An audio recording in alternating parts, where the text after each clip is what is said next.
The brush outside impeded him, and he used his blaster to clear a path for himself away from the big sphere, which was now glowing faintly on the outside. The heat grew in intensity, and the brush outside was taking fire. It was not until he had gotten 200 yards from the machine that he stopped, realizing what had happened. The machine, of course, had been sabotaged. That would have been young Zoldy, whom he had killed, or that old billy goat, Karadzi Zago. The latter, most likely. He cursed both of them for having marooned him in this savage age, at the very beginning of atomic civilization, with all his printed and recorded knowledge destroyed. Oh, he could still gain mastery over these barbarians. He knew enough to fashion a crude blaster, or a heat beam gun, or an atomic electric conversion unit. But without his books and records, he could never build an anti-grav unit, and the secret of the temporal shift was lost. For time is not an object, or a medium which can be traveled along. The time machine was not a vehicle. It was a mechanical process for displacement within the space-time continuum. And those who constructed it knew that it could not be used with the sort of accuracy that the dials indicated. Hradzka had ordered his scientists to produce a time machine, and they had combined the possible displacement within the space-time continuum with the sort of fiction the dictator demanded, for their own well-being. Even had there been no sabotage, his return to his own time was nearly of zero probability. The fire, spreading from the time machine, was blowing toward him. He observed the wind direction and hurried around out of the path of the flames. The light enabled him to pick his way through the brush, and after crossing a small stream, he found a rutted road and followed it up the mountainside until he came to a place where he could rest concealed until morning. 2. It was broad daylight when he woke, and there was a strange throbbing sound. Hradzka lay motionless under the brush where he had slept, his blaster ready.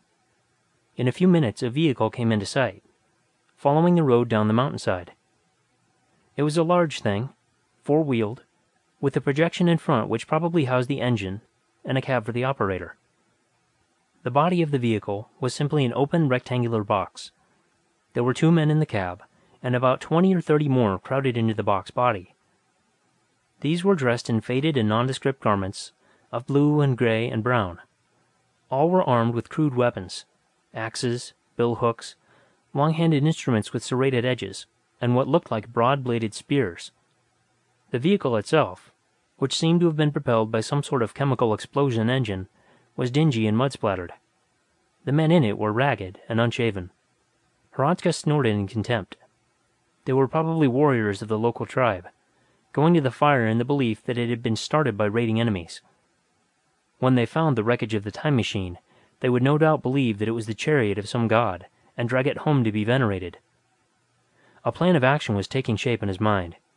First, he must get clothing of the sort worn by these people, and find a safe hiding place for his own things. Then, pretending to be a deaf mute, he would go among them to learn something of their customs and pick up the language. When he had done that, he would move to another tribe or village, able to tell a credible story for himself. For a while, it would be necessary for him to do menial work, but in the end, he would establish himself among these people. Then he could gather around him a faction of those who were dissatisfied with whatever conditions existed, organize a conspiracy, make arms for his followers, and start his program of power seizure. The matter of clothing was attended to shortly after he had crossed the mountain and descended into the valley on the other side.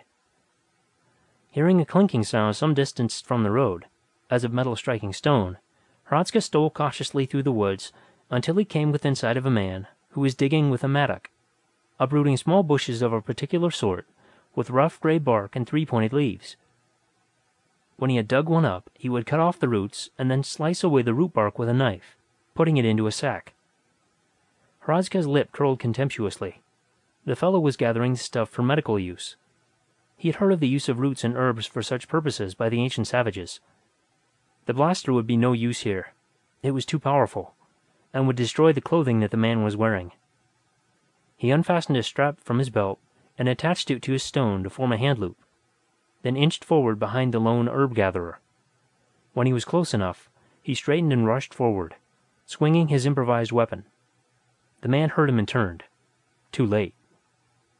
After undressing his victim, Hradzka used the mattock to finish him, and then to dig a grave. The fugitive buried his own clothes with the murdered man, and donned the faded blue shirt, rough shoes, worn trousers, and jacket. The blaster he concealed under the jacket, and he kept a few other 100th century gadgets. These he would hide somewhere closer to his center of operations. He had kept, among other things, a small box of food concentrate capsules, and in one pocket of the newly acquired jacket he found a package containing food. It was rough and unappetizing fare. Slices of cold cooked meat between slices of some cereal substance.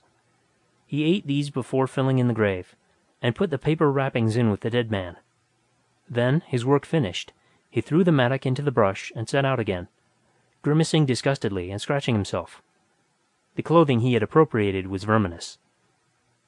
Crossing another mountain, he descended into a second valley, and for a time lost his way among a tangle of narrow ravines. It was dark by the time he mounted a hill and found himself looking down another valley, in which a few scattered lights gave evidence of human habitations. Not wishing to arouse suspicion by approaching these in the nighttime, he found a place among some young evergreens where he could sleep. The next morning, having breakfasted on a concentrate capsule, he found a hiding place for his blaster in a hollow tree.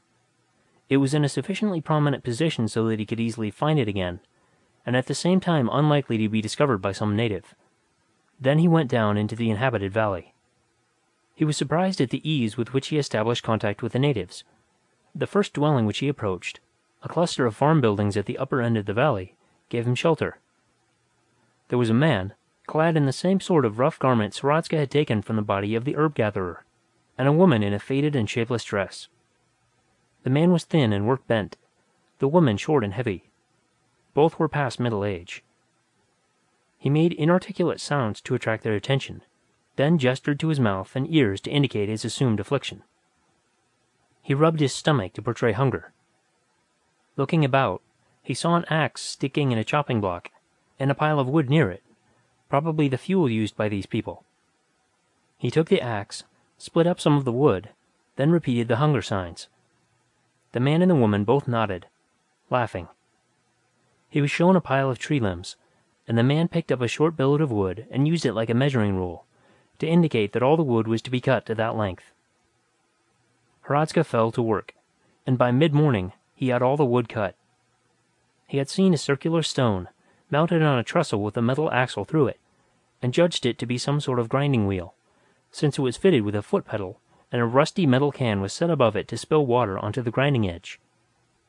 After chopping the wood, he carefully sharpened the axe, handing it to the man for inspection. This seemed to please the man. He clapped Hradzka on the back, making commendatory sounds. It required considerable time and ingenuity to make himself more or less a permanent member of the household. Hradzka had made a survey of the farmyard, noting the sorts of work that would normally be performed on the farm, and he pantomimed this work in its simpler operations. He pointed to the east, where the sun would rise, and to the zenith, and to the west. He made signs indicative of eating and of sleeping, and of rising and of working. At length, he succeeded in conveying his meaning. There was considerable argument between the man and the woman, but his proposal was accepted, as he expected that it would be. It was easy to see that the work of the farm was hard for this aging couple. Now, for a place to sleep and a little food, they were able to acquire a strong and intelligent slave.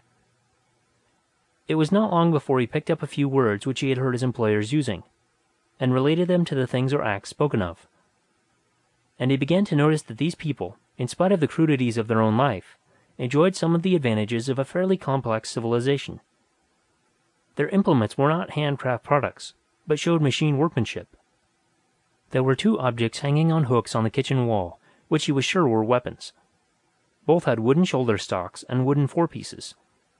They had long tubes extending to the front, and triggers like blasters. One had double tubes mounted side by side, and double triggers. The other had an octagonal tube mounted over a round tube, and a loop extension on the trigger guard. Then there was a box on the kitchen wall, with a mouthpiece and a cylindrical tube on a cord.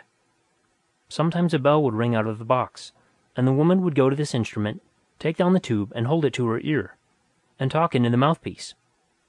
There was another box from which voices would issue, of people conversing, or of orators, or of singing, and sometimes instrumental music.